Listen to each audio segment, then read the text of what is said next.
identify risk. There are various techniques.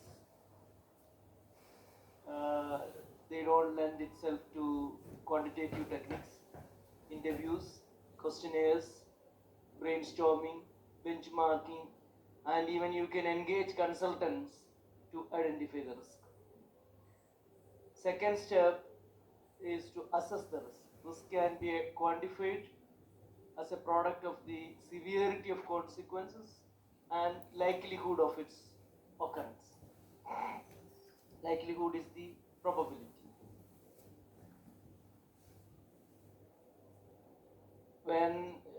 This seems to be a very quantitative oriented, but not all risks need to be made in quantitative terms. You can have qualitative bucketing like low, medium, high, like that. Then the next step is to prioritize risk. So prioritizing risk, there are various criteria for that, and an ERM committee is in the best position to prioritize risk, because risk, like at whenever you are trying to do something in one area, that can have impact in other areas. So what should be done, you should have a whole picture about the organization and the risk facing the whole organization. Then only you will be able to prioritize that. So an ERM committee in the best position to prioritize risk. And there are various criteria for ranking. Let me see, some more people have come.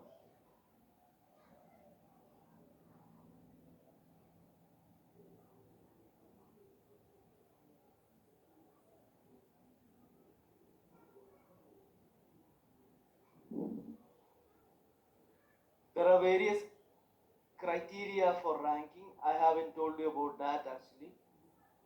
Like risk facing more than one area would be needing more attention than risk facing only one area. Like the complexity, how how the risk is interconnected and affect the other area. So that is one criteria when you go for ranking the risk or the prioritizing risk, which risk should be addressed first. And the velocity, the speed at which the issue will really become worse. The persistence, like once a risk affect the organization, how long will it continue, right? And how long will it take to recover from that risk? That is what we call it as persistence. The more time we need to recover from that, the more time the risk will be adversely affecting the organization, the earlier you have to really address that. Then once something happens, that may be like beyond your expectation. That is what is called those kind of uncertainties or unforeseen obstacles are called risk. So when you encounter that, the organization itself may be able to adapt to the new environment. That is what we call it as adaptability.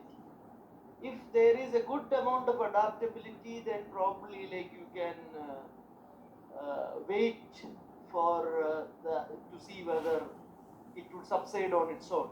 So adaptability is one criteria for ranking. Less adaptable means you will have to prioritize earlier. Then recovery.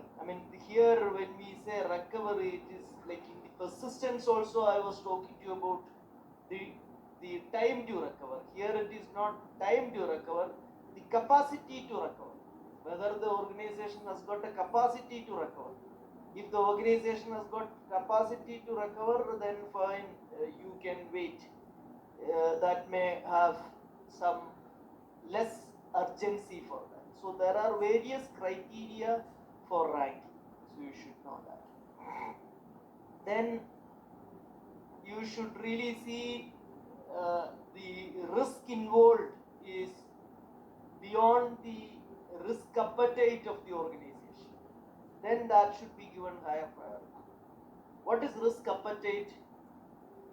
Risk appetite is the willingness of a person to accept risk. That is what is called risk appetite.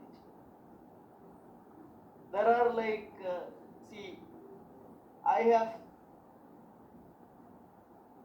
10 lakh rupees for investment, right?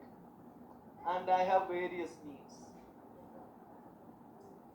I can say that, say 20% of that, that means 2 lakh rupees. This is 10 lakh disposable income.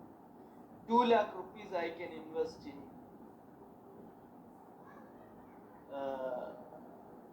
share market.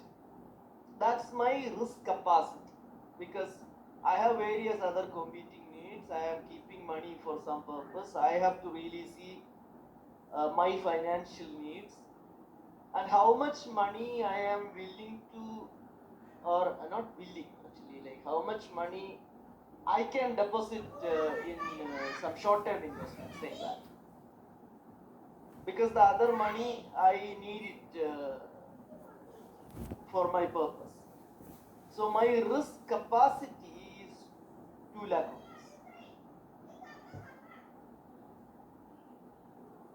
If you find it difficult to digest 2 lakh rupees, make it 1 crore and then 20 lakh rupees. So like when I have that my capacity for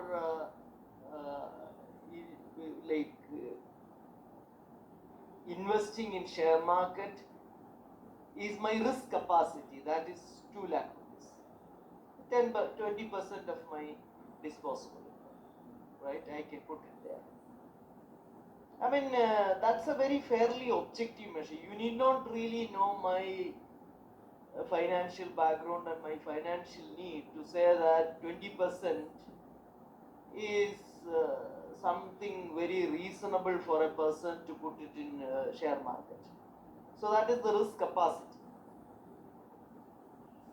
And my sister also has got say 10 lakh rupees disposable income, and you can say that 20% is her risk capacity. She can invest money in share market, 2 lakh rupees. Out of 10 lakh rupees, 2 lakh rupees she can put it in share market.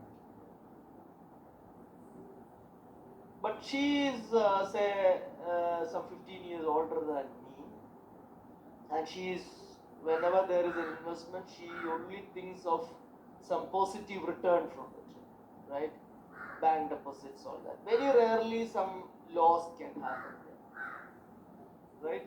There is an expectation that that expectation will be met, and very rarely the bank might go into bankruptcy and then she will use that. She will lose that. But that is not the case with share market. On a daily basis, she will see the fluctuations, right? After 2 months, when she sees it, this 2 lakh rupees would have come down to 1.8 lakhs rupees or 1.9 lakh rupees. That's something quite new to her.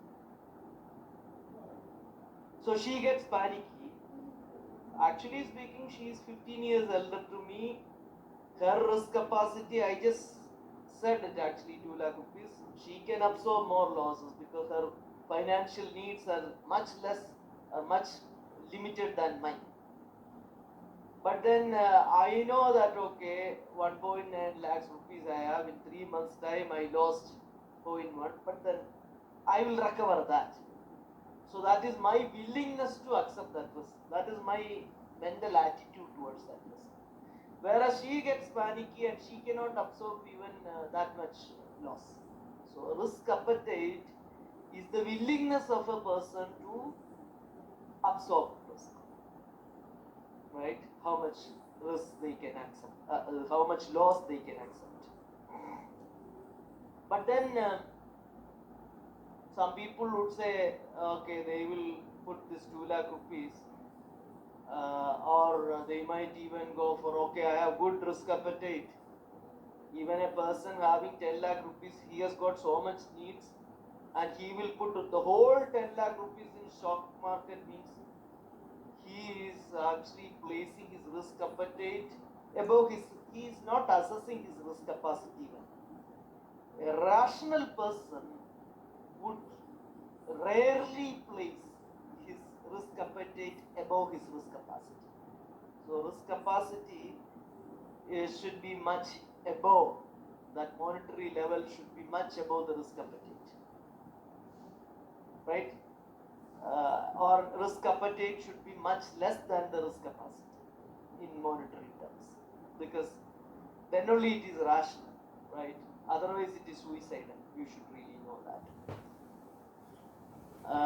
Anyway, I just told you about the risk appetite.